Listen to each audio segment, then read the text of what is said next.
stormy days, stormy times in life, stormy relationship moments,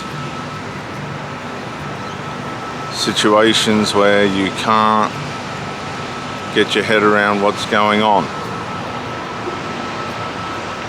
I've learned that psychology has a whole Rubik's Cube of language to try and explain what I believe can simply be described as, the Bible puts it, our carnal mind, our sinful nature, our Adamic nature, our fallen nature, the old man, a nature that has, by inheritance,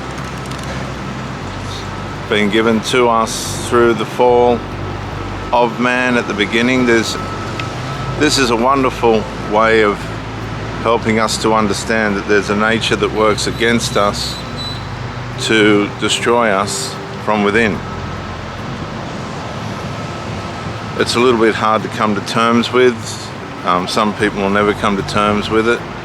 They won't accept it. They don't want nothing to do with it. Hup, hup. They refuse to believe that there's a part of them that's evil. That can't be, many of them think and believe. That just can't be. It's not a rational way of understanding what's wrong with me. But believe you me, it doesn't matter where you're from, what creed you are, how rich or poor you are, we all have a sinful nature, a nature that's going to work against us, to destroy us, to bring us down, to get us in trouble, to ruin what we have, and most of all, to get us to death as quickly as possible.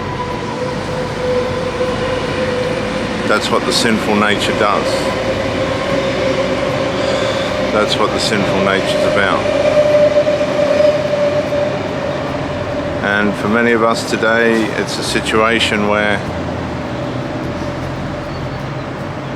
we have no other explanation to be able to decide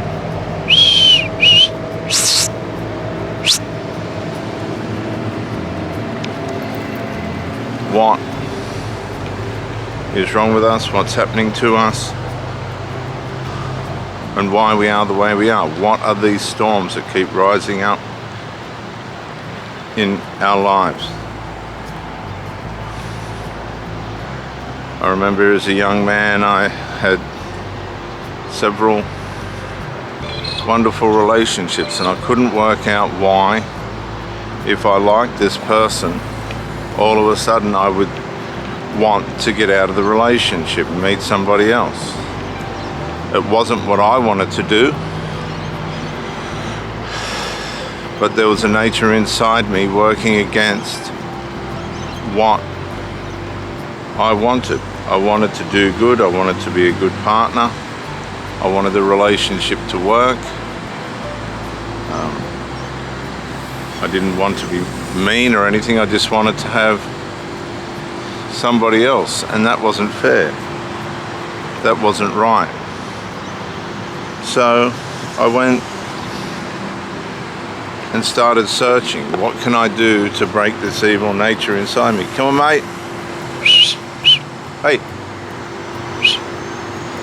I went to the local church just over here on the hill as a young man. I ran out of answers. I didn't know what other possibilities I had, what other answers I had to try and get rid of whatever these things were that were trying to sabotage my relationship.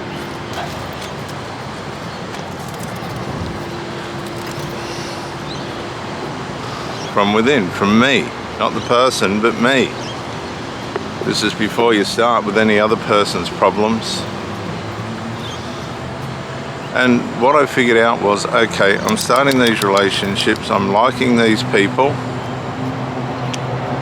but for some strange reason, my attraction is disintegrating, and it's not because of anything they've done.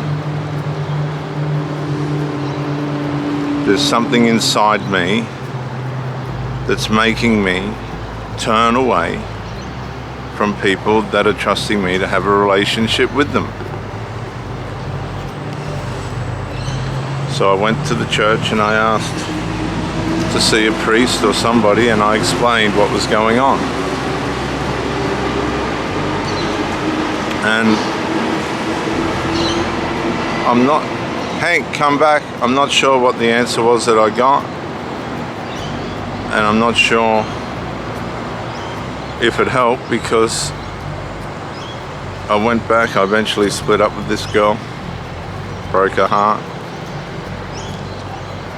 and ended up going through a pretty tumultuous period in life myself, due to the fact that, come on mate, up here please, come on mate,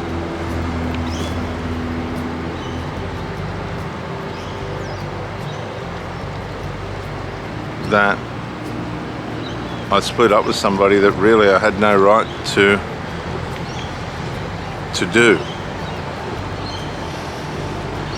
At this point, I knew something was wrong, but I couldn't work out what it was. I was trying to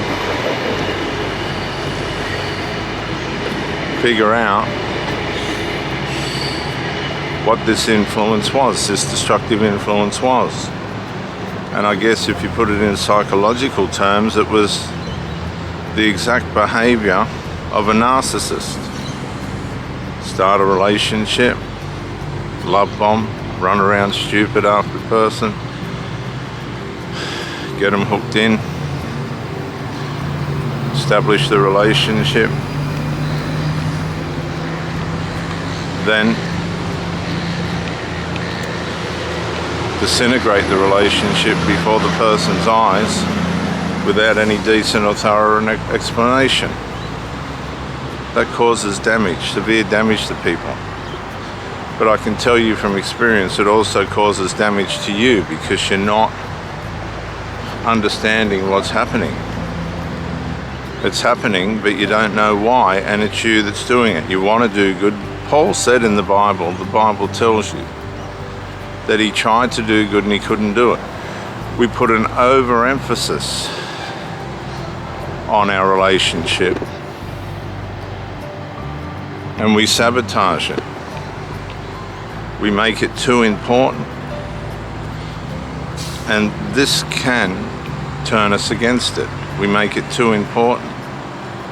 We make that person too important. And this can turn us against our own relationship.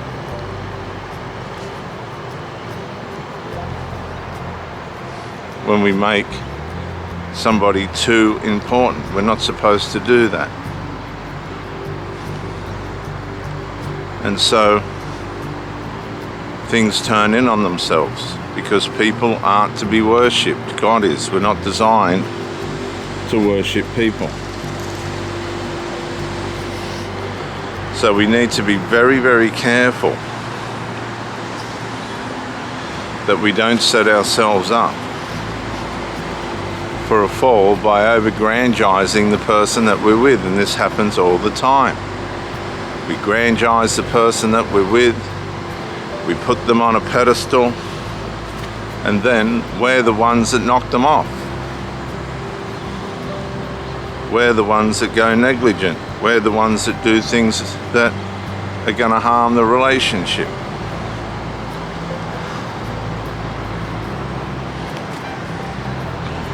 And that's not healthy. That's not what the plan is. And so there's more to learning about how to have a relationship than what we're aware of. Way more. And we need to put the work in and understand ourselves before we bring our life into the life of somebody else.